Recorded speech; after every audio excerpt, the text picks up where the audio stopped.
Há pouco mais de 3 anos atrás, no dia 31 de julho de 2021, eu e meu marido, que na época era meu namorado, chegamos aqui em Brasília. O que será que mudou desse dia até hoje? Nesse vídeo eu vou te contar. Olá pessoas, sejam bem-vindos a mais um vídeo no meu canal. Há um ano atrás eu postei alguns vídeos sobre a nossa vida, minha e do meu marido, apesar dele não estar aqui nesse vídeo, em Brasília, e esses vídeos fizeram bastante sucesso. Por isso que no vídeo de hoje eu vou comparar algumas das nossas opiniões em tópicos específicos que a gente tinha lá quando a gente chegou e as opiniões que a gente tem sobre esses mesmos tópicos hoje. E eu já vou começar esse vídeo fazendo 3 pedidos para vocês. Clica no like, se inscreve no canal e se você tiver algum comentário a fazer sobre esse vídeo, se você quiser contar a sua experiência, a sua opinião, por favor, seja respeitoso, respeitosa nos comentários. Porque quando se trata de experiência, não existem verdades universais. Em todos os vídeos que eu postei até hoje, eu sempre dei a nossa opinião, minha e do meu marido, apesar dele não participar ativamente dos vídeos,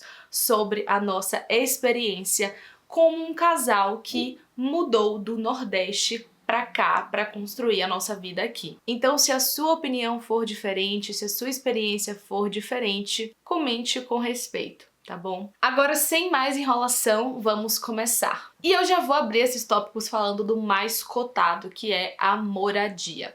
E aqui em moradia a gente vai falar tanto um pouquinho sobre aluguel e sobre compra de imóveis aqui no DF. Antes, quando a gente chegou aqui, há 3 anos atrás, a gente achou incrivelmente barato porque a gente conseguiu uma pichincha no aluguel com um condomínio de R$ 1.340. Nosso apartamento alugado tinha uns 60 e poucos metros quadrados. Ele era bem espaçoso, uma sala bem grande, 2 quartos razoavelmente grandes. Para vocês terem ideia, em ambos quartos cabiam camas de casal e armários, enfim, tinha espaço de sobra. Só tinha um banheiro e a cozinha era junto com a área de serviço, era um pouco menor, mas era assim, um apartamento excelente. E a gente pagava R$ 1.340 de aluguel com condomínio e água incluso, tá? Então, fora isso, a gente só pagava a conta de luz e de internet. Então, a gente tava nessa bolha, a gente achava muito barato. Apesar de que a gente tinha noção que a gente não sabia como era em outras partes do DF, né? Em outras regiões administrativas. Eu já falei isso em alguns vídeos, mas se você é novo aqui no canal, a gente mora em Sobradinho. Então, em outras regiões, Águas Claras, Guará,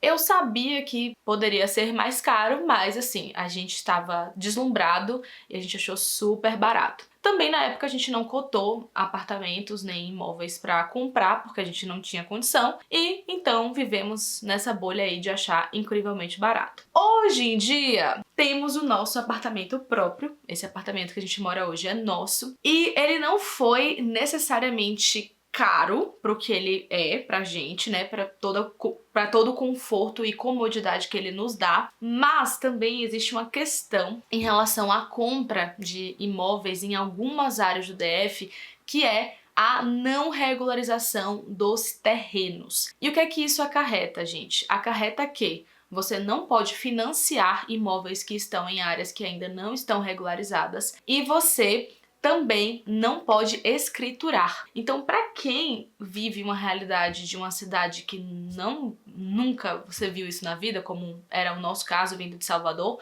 isso assusta, porque como é que você vai comprar algo que não está escriturado no seu nome? Como é que você vai comprar algo que o terreno não está regularizado? Sabe? Dá muita insegurança. Mas aí a gente percebeu que é de fato uma realidade que muita gente vive aqui em algumas regiões do DF, não em todas, tá? No plano piloto, por exemplo, acredito que 100% dos imóveis sejam regularizados, né? Enfim, outras regiões administrativas também, mas é algo que a gente se deparou aqui na região que a gente mora de Sobradinho. Então, a gente ficou um pouco receoso, e eu não tô só falando de apartamento não, tá, gente? Eu tô falando também de condomínios fechados, de casas que valem milhões, sem escritura. Sim, não é uma situação de talvez um prédio que foi construído numa região aleatória, não é isso não, tá? Tô falando aqui de condomínio mesmo, condomínio de casa de luxo. Então, assim, é uma situação que está sendo resolvida, tá? Então a gente tem todo o aparato legal ao nosso lado, a gente tem, por exemplo, hoje o IPTU do nosso apartamento no nosso nome, mas sim, ainda não está escriturado e isso é uma situação que deixa muita gente inseguro, só que é uma realidade e está tudo se regularizando com o tempo. E em relação ao aluguel também eu percebi que, como eu falei, a gente vivia numa bolha cor-de-rosa, num belíssimo conto de fadas, porque mesmo em regiões não tão populosas e populares aqui do DF, os aluguéis estão absurdamente caros. É coisa de um apartamento, uma kitnet de 1 quarto e sala, custar R$ 1.500 pra cima, ou seja, mais do que a gente pagava no nosso apartamento alugado, super confortável, espaçoso, etc. Então, assim, de fato, a gente deu muita sorte. A realidade de moradia aqui no DF, tanto para aluguel quanto para compra, eu diria que é o ponto que mais pesa no bolso de qualquer pessoa. Então, quando a gente fala de custo de vida, que vai ser o nosso próximo tópico, talvez a moradia pese mais e por isso que eu trouxe aqui ela isoladamente. Beleza? Então, vamos para o nosso próximo tópico, que é custo de vida. E aqui em custo de vida eu quero que vocês entendam mercado, gasolina e serviços no geral, tá? Porque, como eu falei, eu trouxe moradia só como um tópico à parte e agora vamos falar só sobre custo de vida, mercado, gasolina e serviços gerais que todo mundo precisa para sobreviver. Quando a gente chegou aqui, as diferenças de preço do mercado atacadão, vamos comparar o valor do atacadão em Salvador com o daqui, quando a gente chegou em 2021, gente, era absurdo. Era absurda a diferença, era muito grande a diferença, era assim, em itens que geralmente a gente compra mais, né, que são itens mais caros normalmente, como, exemplo, frango, ovo, azeite, manteiga, tudo aqui era mais barato do que em Salvador. Tá? Quando eu trouxe essa comparação nos meus vídeos antigos, muita gente comentou que não é bem assim, que aqui é muito caro também, mas eu trouxe em comparação com a realidade que eu vivia em Salvador. Talvez na sua cidade, especialmente se você morar no interior, seja mais barato e ok, tá tudo bem, tá? Mas a nossa percepção de quando a gente se mudou era que as coisas aqui, tanto quanto o mercado, como gasolina e serviços no geral, que não são muito tabelados assim, eram mais baratos. Hoje em dia, a gente conseguiu sentir bruscamente o aumento dos preços de tudo, né, de todos os produtos e serviços no geral. Então, o mercado tá muito mais caro, gasolina tá muito mais cara, serviços estão muito mais caros, mas eu não posso ignorar o fato de que está tudo muito mais caro em todos os lugares do Brasil. Então, a inflação, ela é uma realidade, ela acompanha todo o país e a gente não tá imune, isento a isso. A título de comparação, né, alguns produtos assim que eu consigo me recordar o valor perfeitamente de mercado quando a gente chegou aqui, a gente conseguia comprar um peito de frango, por exemplo, por R$11,90, R$12,90, até R$13,90 quando estava mais caro. Placa de ovo, a gente conseguia 30 ovos brancos grandes por R$9,90, R$11,90, R$10,90. Assim, quando tava R$15,90 era o valor mais caro. Isso era uma realidade que, para 2021, em Salvador, já não existia. Em Salvador, em 2021, esses produtos já custavam 17, o frango, por exemplo, a placa de ovos já custava 16. Então, em Salvador, essa era a nossa realidade em 2021. Aqui a gente tinha essa diferença que pode ser pouca se você pega um produto, sim, mas quando você soma todo o mercado, dá uma bela diferença, a gente sabe disso. Hoje em dia eu já vejo os preços bem mais equiparados, apesar de que esses mesmos itens aqui que eu falei, em Salvador, eles ainda são mais caros. Outro ponto que é uma percepção que eu sempre tive, eu tinha antes e continuo tendo hoje sobre custo de vida em geral aqui em Brasília, é que para nós, para mim e para o meu marido, de acordo com a realidade que a gente vive, o estilo de vida que a gente vive, não tem muito essa de Brasília ter um custo de vida exorbitantemente mais alto do que qualquer outra capital do país, tá? Eu acredito que a vida de interior, ela é mais barata, sim, pelo contexto, né? Pelo estilo de vida mesmo. E a vida na capital, ela é mais cara. Ponto. Agora, se você vai comparar capital com capital, eu acredito que Brasília, ela não tá nem na frente nem atrás, sabe? Eu acho que ela tá bem na média dos preços de custo de vida, de mercado, de aluguel,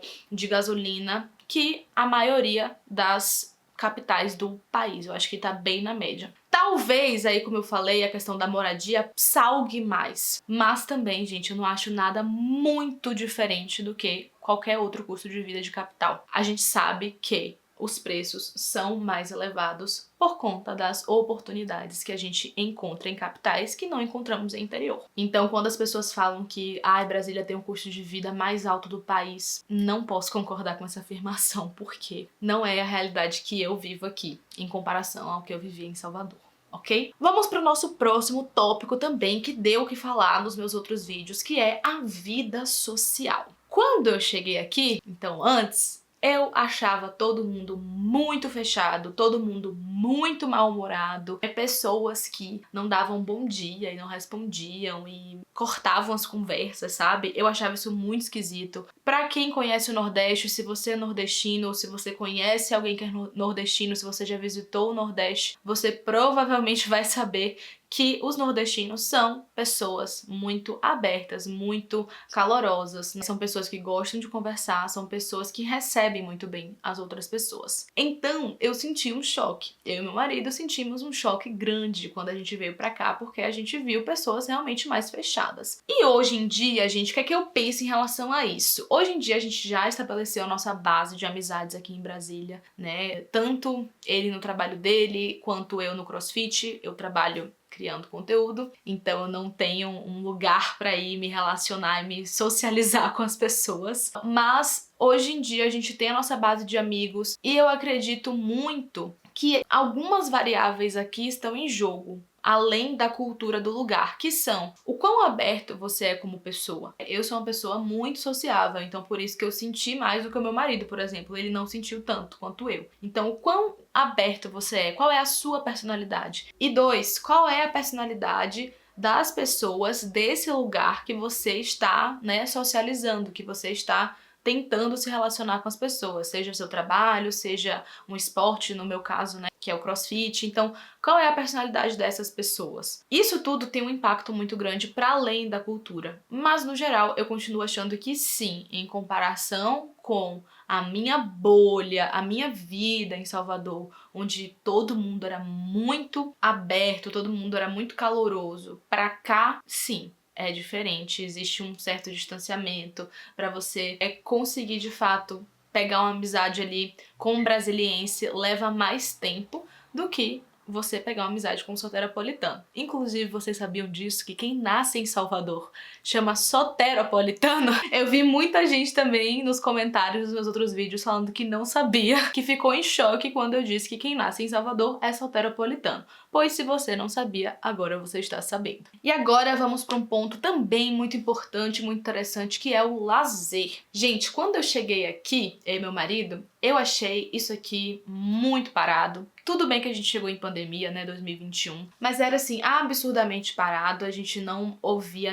nada sobre eventos, sobre festas, shows, que era algo que eu estava acostumada lá em Salvador, mas também leva em consideração que eu tinha acabado de fazer 24 anos, né, então eu tava saindo ali dos meus 23 para os meus 24 anos. Quando a pandemia começou, eu era um bebê de 22 anos. Nossa, eu me sinto tão velha. E eu ainda tinha esse costume, esse hábito de ir para festas. E em Salvador, Salvador é a terra das festas. Você tem festa o ano inteiro. Você tem shows, você tem eventos de tudo quanto é tipo. Então, eu acho que tudo que Salvador não tem de diferença gastronômica, né, de experiências gastronômicas diferentes, diferenciadas, assim, tem em festa, em evento. Então, eu tinha o costume de ir para esses eventos, para essas festas, especialmente perto do carnaval, ensaios de carnaval, festas e mais festas, baile da Santinha. Quem foi, quem viveu, sabe. E quando eu cheguei aqui, ainda nessa fase de transição, no meio ainda, né, entendendo ali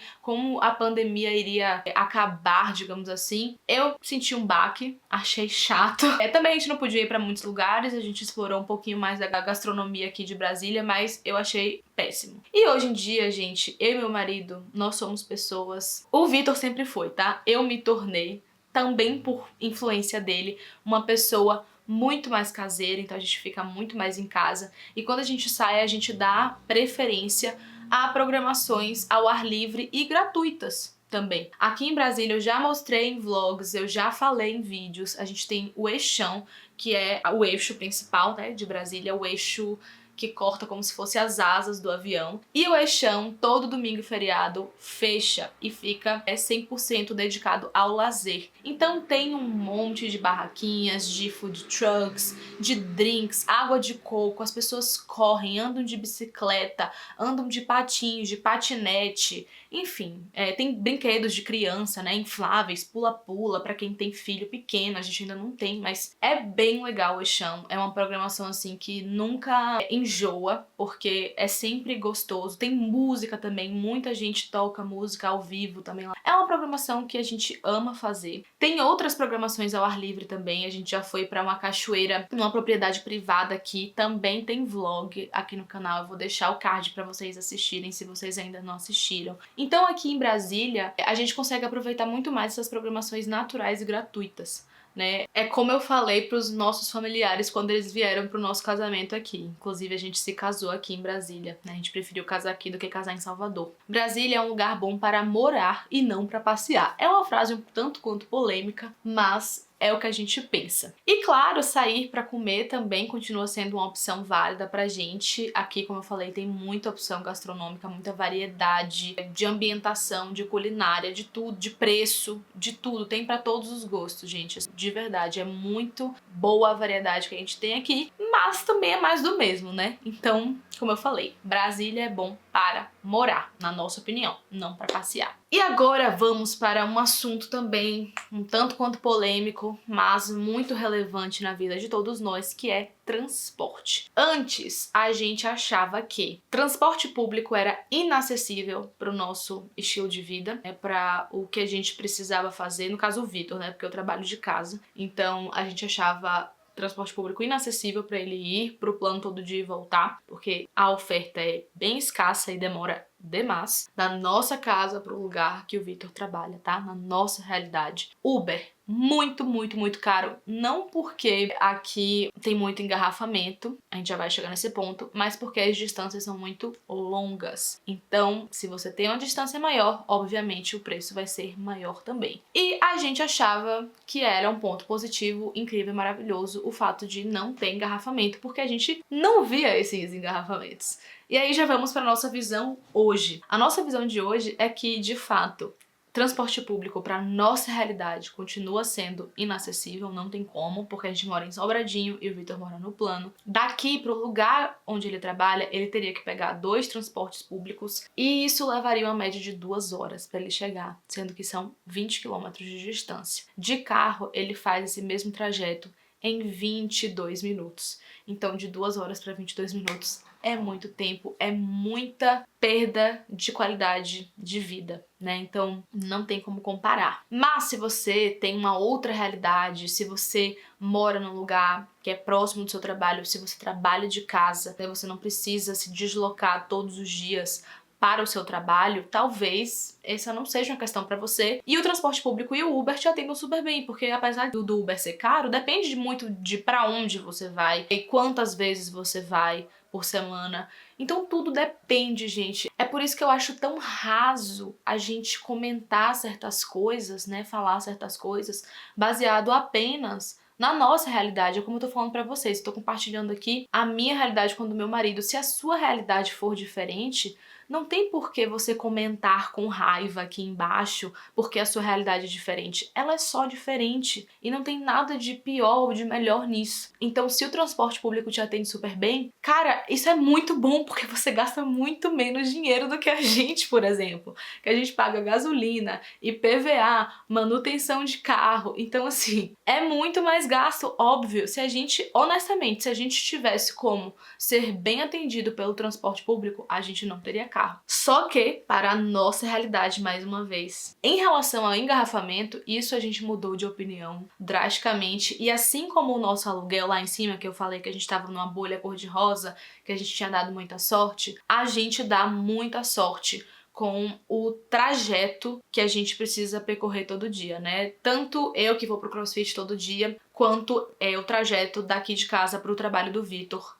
que não tem engarrafamento, né? Ele vai em horário de pico, ele volta em horário de pico e não tem engarrafamento nesses trajetos. Mas a gente entende que é a nossa bolha cor-de-rosa, que é a nossa realidade e que muitas regiões administrativas como Águas Claras, Taguatinga, o próprio plano piloto também tem muitas entrequadras que engarrafam super. Ali o final do eixão para ir pro aeroporto. Quem já pegou aquele caminho ali em horário de pico, e eu tive o azar de buscar a minha família no aeroporto num dia de semana no horário de pico, e aí eu vi que aquele trecho ali, insuportavelmente engarrafado, no final do dia, 6 horas da tarde, né, 5h30, 6 horas da tarde. Então essa questão do não engarrafamento é dentro da nossa realidade, encaixa aí mais uma das coisas da nossa bolha cor-de-rosa que a gente dá sorte, mas que não é a realidade de todo mundo, mais uma vez. E agora também vamos para outro tópico polêmico. Gente, eu acho que eu vou fazer um vídeo só sobre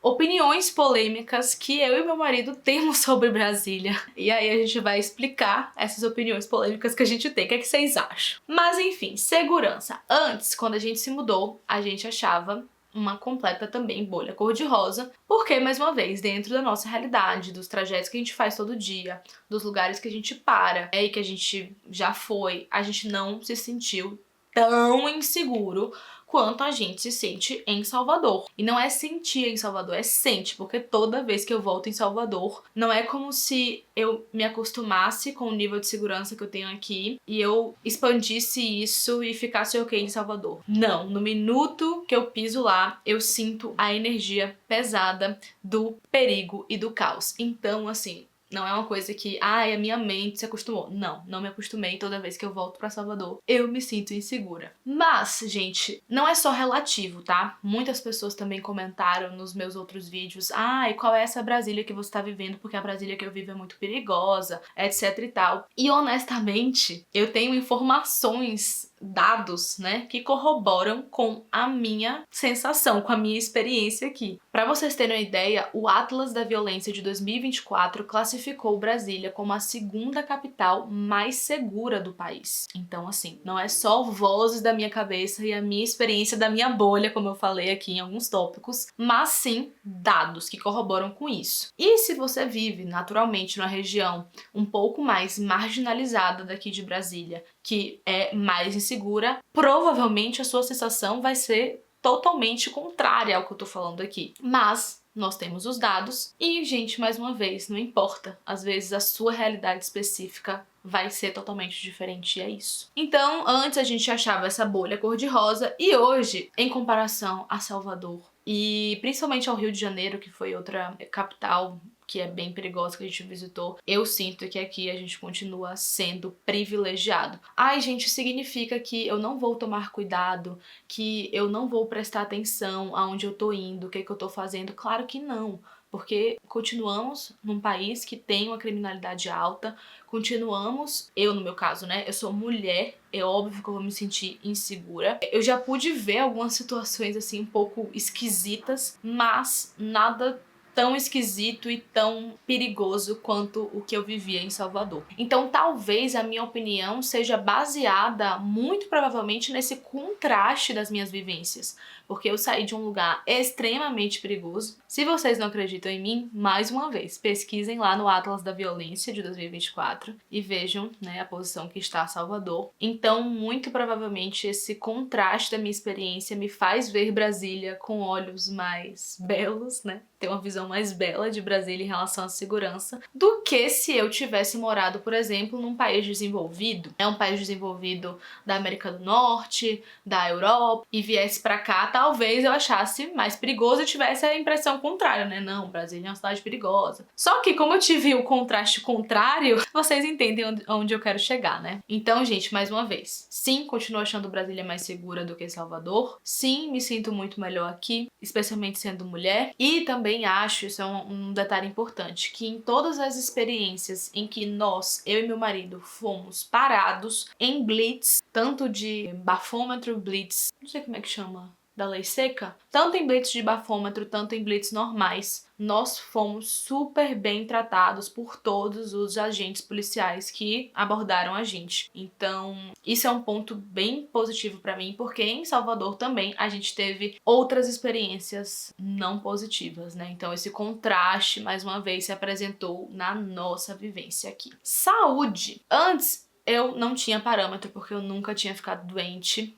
Eu sabia que, assim como em toda a capital, aqui a gente tinha o SUS, a gente tinha as redes privadas, né, os hospitais privados, com os planos de saúde, a gente fez um plano de saúde que era atendido aqui, só que a gente nunca tinha precisado usar. E ano passado eu usei muito o plano de saúde. Ano passado eu tive vários problemas de saúde, eu fiquei internada 2 vezes, então eu tive a experiência completa num hospital de rede privada aqui em Brasília e graças a Deus eu fui muito bem atendida, tive uma experiência, tirando a parte de eu estar doente, né, óbvio, eu tive uma experiência muito boa. E em relação à rede pública, eu tive experiências com a vacinação, tanto de Covid, a gente se vacinou aqui, tanto outras vacinações normais, que foi, assim, excelente. Não demorou nada, mesmo a de Covid, assim, demorou pouquíssimo. Eu fui recentemente, né, tomar outras vacinas que estavam vencidas e foi excelente o atendimento na unidade que eu fui de serviço público, né, vale ressaltar. Então foi excelente. E o Vitor, né, o meu marido, ele teve um problema no pé ano passado. Ele quebrou um mocinho no dedinho do pé e ele tava sem plano na época, porque eu tava trabalhando CLT, então eu tinha um plano do CLT e ele tava sem plano. Ele foi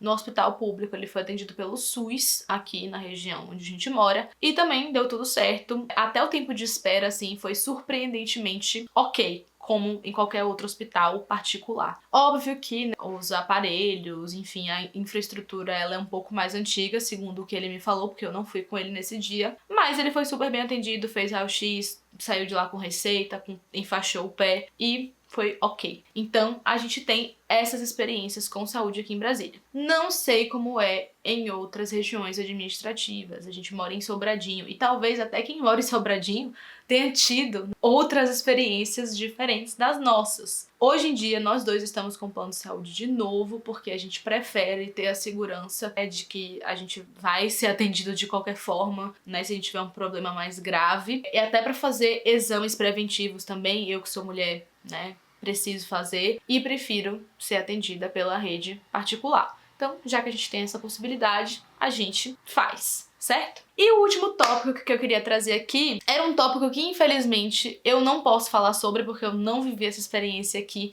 que é educação. Nós dois, tanto eu como o Vitor, chegamos aqui em Brasília já formados. Então a gente não teve a experiência de fazer faculdade aqui ou estudar, né, enfim, na escola, etc e tal, aqui. A gente não tem essa experiência, a gente não tem filhos ainda, então eu não posso falar sobre creche, sobre escola de ensino infantil, Fundamental 2, ensino médio. Eu não tenho como trazer essa informação pra vocês. A gente tem um sobrinho em idade escolar, mas assim, a gente acha que as informações que a gente tem sobre o nosso sobrinho em idade escolar são bem restritas, né? Então, a gente não tem a nossa própria experiência. Então, quando a gente for pai e mãe, talvez a gente traga aqui, né? E vai demorar um bom tempo. Mas se você se educou aqui em Brasília, se você fez faculdade, se você já é daqui, nasceu aqui, se criou aqui, por favor, deixe a sua experiência aqui nos comentários, contribua para esse espaço colaborativo. E também, se vocês tiverem vivências e opiniões diferentes sobre qualquer um desses tópicos que eu falei, por favor, também deixe aqui nos comentários a opinião de vocês, a experiência de vocês, contanto, mais uma vez, lembra lá do nosso combinado, que vocês sejam respeitosos, né? A gente não precisa diminuir a experiência de nenhuma outra pessoa para contar a nossa, tudo bem? Então, no geral, gente, nós somos muito felizes e gratos por termos nos mudado para cá. Com certeza, Brasília é o lugar que a gente quer envelhecer e construir a nossa família. Foi realmente um caso de amor aqui, né? Tanto é que a gente acabou se casando aqui. A gente preferiu se casar aqui do que casar em Salvador. A gente gosta muito daqui. E se você estiver de mudança pra cá ou tiver acabado de se mudar pra cá, eu espero que a sua experiência seja tão boa quanto a nossa e que você se apaixone por Brasília tanto quanto a gente se apaixonou. Então é isso, um beijo e te vejo no meu próximo vídeo. Tchau!